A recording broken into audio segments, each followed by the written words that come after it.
السلام علیکم ورحمۃ اللہ وبرکاتہ۔ بسم اللہ الرحمن الرحیم۔ اللہم صلی علی محمد النبی الامی وعلی آلہ وسلم تسلیما۔ ذروہ اسلامک چینل پر خوش آمدید۔ ویڈیو اچھی لگے لائک کریں، شیئر کریں، اور چینل پر نئے آنے والے معززین سے گزارش ہے کہ وہ چینل کو سبسکرائب کریں۔ تو آج آپ کو اللہ تعالیٰ کی وہ بتائی ہوئی قرآن کی آیات جن کے ذریعے اللہ تعالیٰ نے اپنے نبیوں کو اولاد بلکہ اولاد نرینہ عطا کی۔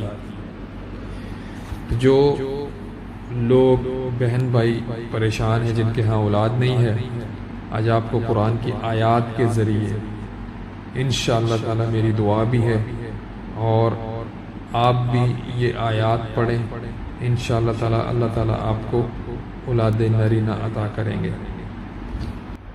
تو چلیے دوستو، سب سے پہلے میری دعا ہے کہ جن کو اللہ تعالیٰ نے اولاد عطا کی ہے، اللہ تعالیٰ ان کو نیک اور صالح بنائے اور ان کی اولاد کو والدین کی آنکھوں کی ٹھنڈک بنائے۔ تو چلیے میں آپ کو بتاتا ہوں قرآن حکیم کی وہ کون کون سی آیات ہیں جس کے ذریعے نبیوں نے اللہ تعالیٰ سے اولاد نرینہ مانگی اور اللہ تعالیٰ نے عطا کی۔ تو آپ سے بھی گزارش ہے ہر نماز کے بعد یہ قرآن کی آیات تلاوت کریں۔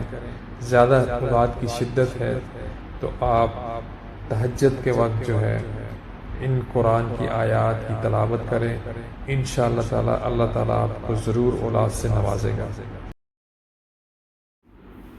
یہ وہ دعا ہے جو حضرت زکریا علیہ السلام نے اللہ تعالیٰ سے مانگی تھی۔ ہنالک دعا زکریا ربہ قال رب هب لی من لدنک ذریۃ طیبہ انک سمیع الدعاء۔ اسی جگہ زکریا علیہ السلام نے اپنے رب سے دعا کی، کہا اے میرے پروردگار مجھے اپنے پاس سے پاکیزہ اولاد عطا فرما، بے شک تو دعا کا سننے والا ہے۔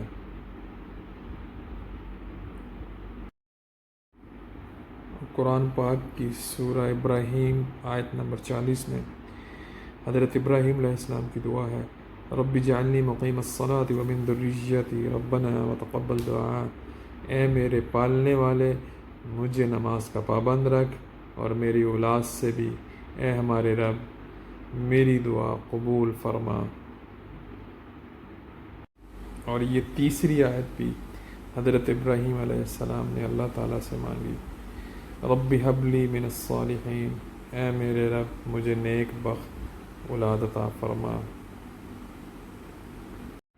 میری اللہ تعالیٰ سے دعا ہے کہ انشاءاللہ تعالیٰ آپ کو ضرور فائدہ ہوگا اس ویڈیو سے۔